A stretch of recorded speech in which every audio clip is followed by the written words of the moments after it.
गौतम बुद्ध के संबंध में 7 बातें। पहली, गौतम बुद्ध दार्शनिक नहीं, दृष्टा है। दार्शनिक वह जो सोचे, दृष्टा वह जो देखे। सोचने से दृष्टि नहीं मिलती, सोचना अज्ञात का हो भी नहीं सकता। जो ज्ञात नहीं है उसे हम सोचेंगे भी कैसे? सोचना तो ज्ञात के भीतर ही परिभ्रमण है। सोचना तो ज्ञात की ही धूल में लौटना है। सत्य अज्ञात है, ऐसे ही अज्ञात है जैसे अंधे को प्रकाश अज्ञात है। अंधा लाख सोचे, लाख सिर मारे, तो भी प्रकाश के संबंध में सोचकर क्या जान पाएगा? आंख की चिकित्सा होनी चाहिए, आंख खुलनी चाहिए। अंधा जब तक दृष्टा न बने तब तक सार हाथ नहीं लगेगा। तो पहली बात बुद्ध के संबंध में स्मरण रखना, उनका जोर दृष्टा बनने पर है। वे स्वयं दृष्टा हैं और वे नहीं चाहते कि लोग दर्शन के ऊहापोह में उलझे। दार्शनिक ऊहापोह के कारण ही करोड़ों लोग दृष्टि को उपलब्ध नहीं हो पाते। प्रकाश की मुफ्त धारणाएं मिल जाएं तो आंख का महंगा इलाज कौन करे? सस्ते में सिद्धांत मिल जाएं तो सत्य को कौन खोजे? मुफ्त, उधार सब उपलब्ध हो तो आंख की चिकित्सा की पीड़ा से कौन गुजरे? और चिकित्सा कठिन है और चिकित्सा में पीड़ा भी है। बुद्ध ने बार बार कहा है कि मैं चिकित्सक हूं। उनके सूत्रों को समझने में इसे याद रखना है। बुद्ध किसी सिद्धांत का प्रतिपादन नहीं कर रहे हैं, वे किसी दर्शन का सूत्रपात नहीं कर रहे हैं। वे केवल उन लोगों को बुला रहे हैं जो अंधे हैं और जिनके भीतर प्रकाश को देखने की प्यास है। और जब लोग बुद्ध के पास गए तो बुद्ध ने उन्हें कुछ शब्द नहीं पकड़ाए। बुद्ध ने उन्हें ध्यान की तरफ इंगित और इशारा किया, क्योंकि ध्यान से खुलती है आंख, ध्यान से खुलती है भीतर की आंख। विचारों को तो परत से परत तुम इकट्ठी कर लो, आंख खुली भी हो तो बंद हो जाएगी। विचारों के बोझ से आदमी की दृष्टि खो जाती। जितने विचार के पक्षपात गहन हो जाते हैं उतना ही देखना असंभव हो जाता है। फिर तुम वही देखने लगते हो जो तुम्हारी दृष्टि होती, फिर तुम वह नहीं देखते जो है। जो है उसे देखना हो तो सब दृष्टियों से मुक्त हो जाना जरूरी। इस विरोधाभास को ख्याल में लेना, दृष्टि पाने के लिए सब दृष्टियों से मुक्त हो जाना जरूरी है। जिसकी कोई भी दृष्टि नहीं, जिसका कोई दर्शन शास्त्र नहीं, वही सत्य को देखने में समर्थ हो पाता है। दूसरी बात, गौतम बुद्ध पारंपरिक नहीं, मौलिक है। गौतम बुद्ध किसी परंपरा, किसी लीक को नहीं पीटते हैं। वे ऐसा नहीं कहते हैं कि अतीत के ऋषियों ने ऐसा कहा था इसलिए मान लो। वे ऐसा नहीं कहते हैं कि वेद में ऐसा लिखा है इसलिए मान लो। वे ऐसा नहीं कहते हैं कि मैं कहता हूं इसलिए मान लो। वे कहते हैं जब तक तुम न जान लो मानना मत।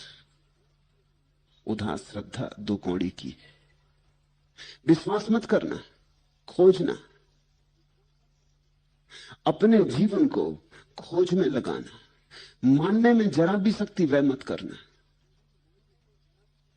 अन्यथा मानने में ही फांसी लग जाएगी। मान मान कर ही लोग भटक गए। तो बुद्ध ना तो परंपरा की दुहाई देते, न वेद की। न वे कहते हैं कि हम जो कहते हैं वो ठीक होना ही चाहिए। वे इतना ही कहते हैं ऐसा मैंने देखा, इसे मानने की जरूरत नहीं है। इसको अगर परिकल्पना की तरह ही स्वीकार कर लो तो काफी। परिकल्पना का अर्थ होता है हाइपोथेसिस। जैसे कि मैंने तुमसे कहा कि भीतर आओ, भवन में दिया जल रहा है, तो मैं तुमसे कहता हूं कि मानने की जरूरत नहीं कि भवन में दिया जल रहा है, इसको विश्वास करने की जरूरत नहीं, इस पर किसी तरह की श्रद्धा लाने की जरूरत नहीं। तुम मेरे साथ आओ और दिए को जलता देख लो। दिया जल रहा है तो तुम मानो या न मानो, दिया जल रहा है, और दिया जल रहा है तो तुम मानते हुए आओ कि न मानते हुए आओ, दिया जलता ही रहेगा। तुम्हारे न मानने से दिया बुझेगा नहीं, तुम्हारे मानने से जलेगा नहीं। इसलिए बुद्ध कहते हैं तुम सिर्फ मेरा निमंत्रण स्वीकार करो। इस भवन में दिया जला है, तुम भीतर आओ, और ये भवन तुम्हारा ही, ये तुम्हारी अंतरात्मा का भवन। तुम भीतर आओ और दिए को जलता देख लो, देख लो फिर मानना। और ख्याल रहे जब देख ही लिया तो मानने की कोई जरूरत नहीं रह जाती। हम जो देख लेते हैं उसे थोड़ी मानते, हम तो जो नहीं देखते उसी को मानते। तुम पत्थर पहाड़ को तो नहीं मानते, परमात्मा को मानते हो। तुम सूरज चांद तारों को तो नहीं मानते, वे तो हैं। तुम स्वर्ग लोक मोक्ष नरक को मानते हो। जो नहीं दिखाई पड़ता उसको हम मानते हैं, जो दिखाई पड़ता उसको तो मानने की जरूरत ही नहीं रह जाती, उसका यथार्थ तो प्रकट है। तो बुद्ध कहते हैं मेरी बात पर भरोसा लाने की जरूरत नहीं, इतना ही काफी है कि तुम मेरा निमंत्रण स्वीकार कर लो, इतना पर्याप्त है। इसको वैज्ञानिक कहते हैं हाइपोथेसिस, परिकल्पना। एक वैज्ञानिक कहता है 100 डिग्री तक पानी गर्म करने से पानी भाप बन जाता है, मानने की कोई जरूरत नहीं। चूल्हा तुम्हारे घर है, जल उपलब्ध है, आग उपलब्ध है, चढ़ा दो चूल्हे पर जल को, परीक्षण कर लो। परीक्षण करने के लिए जो बात मानी गई है वो परिकल्पना, अभी स्वीकार नहीं कर ली है कि ये सत्य है। लेकिन एक आदमी कहता है शायद सत्य हो, शायद असत्य हो, प्रयोग करके देख लें, प्रयोग ही सिद्ध करेगा सत्य है या नहीं। तो बुद्ध पारंपरिक नहीं, मौलिक है। विचार की परंपरा होती है, दृष्टि की मौलिकता होती है। विचार अतीत के होते हैं, दृष्टि वर्तमान में होती है। विचार दूसरों के होते हैं, दृष्टि अपनी होती है। तीसरी बात, गौतम बुद्ध शास्त्री नहीं है, पंडित नहीं है, वैज्ञानिक है। बुद्ध ने धर्म को पहली दफे वैज्ञानिक प्रतिष्ठा दी। बुद्ध ने पहली दफे धर्म को विज्ञान के सिंहासन पर विराजमान किया। इसके पहले तक धर्म अंधविश्वास था, बुद्ध ने उसे बड़ी गरिमा दी। बुद्ध ने कहा अंधविश्वास की जरूरत ही नहीं,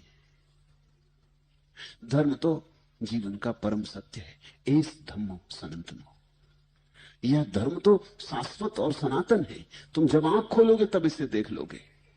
इसलिए बुद्ध ने यह नहीं कहा कि नरक के भय के कारण मानो, और यह भी नहीं कहा कि स्वर्ग के लोभ के कारण मानो, और इसलिए भी नहीं कहा कि परमात्मा सताएगा अगर न माना और परमात्मा पुरस्कार देगा अगर माना।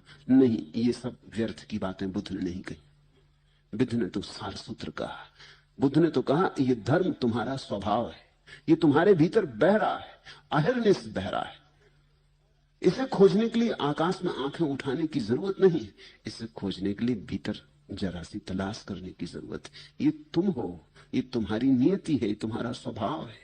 एक क्षण को भी तुमने इसे खोया नहीं, सिर्फ विस्मरण हुआ है। तो बुद्ध ने चैतन्य की सीढ़ियां कैसे पार की जाएं, मूर्छा से कैसे आदमी अमूर्छा में जाए, बेहोशी कैसे टूटे और होश कैसे जगे, इसका विज्ञान फिर किया।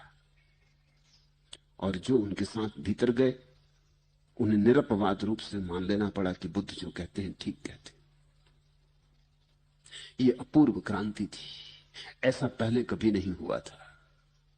बुद्ध मील के पत्थर है मनुष्य जाति के इतिहास में। संत तो बहुत हुए, मील के पत्थर बहुत थोड़े लोग होते। महावीर भी मील के पत्थर नहीं, क्योंकि महावीर ने जो कहा वो 23 तीर्थंकर पहले कह चुके थे। कृष्ण भी मील के पत्थर नहीं, क्योंकि कृष्ण ने जो कहा वो उपनिषद और वेद सदा से कहते रहे थे। बुद्ध मील के पत्थर है, जैसे लाओत्सु मील का पत्थर है। कभी कभार करोड़ों लोगों में एक आध संत होता है, करोड़ों संतों में एक आध मील का पत्थर होता है। मील के पत्थर का अर्थ होता है उसके बाद फिर मनुष्य जाति वही नहीं रह जाती। सब बदल जाता है, सब रूपांतरित हो जाता है। एक नई दृष्टि और एक नया आयाम और एक नया आकाश बुद्ध ने खोल दिया। बुद्ध के साथ धर्म अंधविश्वास ना रहा, अंतर खोज बना। बुद्ध के साथ धर्म ने बड़ी छलांग ली। आस्तिक को ही धर्म में जाने की सुविधा न रही, नास्तिक को भी सुविधा हो गई। ईश्वर को नहीं मानते, कोई हर्ज नहीं, बुद्ध कहते नहीं कि मानना जरूरी है। कुछ भी नहीं मानते, बुद्ध कहते हैं तो भी कोई चिंता की बात नहीं, कुछ मानने की जरूरत ही नहीं। बिना कुछ माने अपने भीतर तो जा सकते हो। भीतर जाने के लिए मानने की आवश्यकता क्या है? ना तो ईश्वर को मानना है, ना आत्मा को मानना है, ना स्वर्ग नरक को मानना है। इसे तो नास्तिक भी इंकार ना कर सकेगा कि मेरा भीतर है। इसे तो नास्तिकों ने भी नहीं कहा है कि भीतर नहीं है, भीतर तो है ही। नास्तिक कहते हैं ये भीतर शाश्वत नहीं है, बुद्ध कहते हैं फिक्र छोड़ो, पहले ये जितना है उसे जान लो। उसी जानने से अगर शाश्वत का दर्शन हो जाए तो फिर मानने की जरूरत ना होगी, तुम मान ही लोगे। बुद्ध ने नास्तिकों को धार्मिक बनाने का महत् कार्य पूरा किया। इसलिए बुद्ध के पास जो लोग आकर्षित हुए बड़े बुद्धिमान लोग थे। आमतौर से धार्मिक साधु संतों के पास बुद्धिहीन लोग इकट्ठे होते, जड़, मूर्छित, मुर्दा। बुद्ध ने मनुष्य जाति की जो श्रेष्ठतम संभावनाएं हैं उनको आकर्षित किया। बुद्ध के पास नवनीत इकट्ठा हुआ चैतन्य का। ऐसे लोग इकट्ठे हुए जो और किसी तरह तो धर्म को मान ही नहीं सकते थे। उनके पास प्रज्वलित तर्क था। इसलिए बुद्ध दार्शनिक नहीं है, लेकिन बुद्ध के पास इस देश के सबसे बड़े से बड़े दार्शनिक इकट्ठे हो गए। बुद्ध अकेले एक व्यक्ति के पीछे इतना दर्शन शास्त्र पैदा हुआ जितना मनुष्य जाति के इतिहास में किसी दूसरे व्यक्ति के पीछे नहीं हुआ। और बुद्ध के पीछे इतने महत्वपूर्ण विचारक हुए कि जिनकी तुलना सारी पृथ्वी पर कहीं भी खोजनी मुश्किल है। कैसे यह घटित हुआ? बुद्ध ने महानास्तिकों को आकर्षित किया। आस्तिक को बुला लेना मंदिर में तो कोई खास बात नहीं, नास्तिक को बुला लेने में कुछ खास बात है। बुद्ध वैज्ञानिक है, इसलिए नास्तिक भी उत्सुक हुआ। विज्ञान को तो नास्तिक ठुकरा ना सकेगा। बुद्ध ने कहा संदेह है, चलो संदेह की ही सीढ़ी बनाएंगे। संदेह से और शुभ क्या हो सकता है? संदेह के पत्थर को सीढ़ी बना लेंगे। संदेह से ही तो खोज होती है, इसलिए संदेह को फेंको मत। इस बात को समझना, जिसके पास जितनी विराट दृष्टि होती है उतना ही वो हर चीज का उपयोग कर लेना चाहता है। सिर्फ क्षुद्र दृष्टि के लोग काटते। क्षुद्र दृष्टि का आदमी कहेगा संदेह नहीं चाहिए, श्रद्धा चाहिए, काटो संदेह को। लेकिन संदेह तुम्हारा जीवंत अंग है, काटोगे तो तुम अपंग हो जाओगे। संदेह का रूपांतरण होना चाहिए, खंडन नहीं। संदेह ही श्रद्धा बन जाए ऐसी कोई प्रक्रिया होनी चाहिए। कोई कहता है काटो काम वासना को, लेकिन काटने से तो तुम अपंग हो जाओगे। कुछ ऐसा होना चाहिए कि काम वासना राम की वासना बन जाए, ऊर्जा का अधोगमन ऊर्ध्वगमन बन जाए, तुम ऊर्ध्व रेतस बन जाओ। कुछ ऐसा होना चाहिए कि तुम्हारे कंकड़ पत्थर भी हीरो में रूपांतरित हो जाएं। कुछ ऐसा होना चाहिए कि तुम्हारे जीवन की कीचड़ कमल बन सके। बुद्ध ने वह कीमिया दी। चौथी बात, गौतम बुद्ध वायवी एब्स्ट्रैक्ट नहीं, अत्यंत व्यवहारिक है। ऊंचे से ऊंची छलांग ली है उन्होंने, लेकिन पृथ्वी को कभी नहीं छोड़ा। जड़ें जमीन में जमाए रखी। वो सिर्फ हवा में ही पंख नहीं मारते रहे। एक बहुत प्राचीन कथा है कि ब्रह्मा ने जब सृष्टि बनाई और सब चीजें बनाई, तभी उसने यथार्थ और स्वप्न भी बनाया। बनते ही झगड़ा शुरू हो गया। यथार्थ और स्वप्न का तो झगड़ा प्राचीन है, पहले दिन ही झगड़ा शुरू हो गया। यथार्थ ने कहा मैं श्रेष्ठ हूं, स्वप्न ने कहा मैं श्रेष्ठ हूं, तुझ में रखा क्या है? झगड़ा यहां तक बढ़ गया कि कौन महत्वपूर्ण है दोनों में, कि दोनों झगड़ते हुए ब्रह्मा के पास गए। ब्रह्मा हंसे और उन्होंने कहा ऐसा करो, सिद्ध हो जाएगा प्रयोग से, तुम में से जो भी जमीन पर पैर गड़ाए रहे और आकाश को छूने में समर्थ हो जाए, वही श्रेष्ठ है। दोनों लग गए,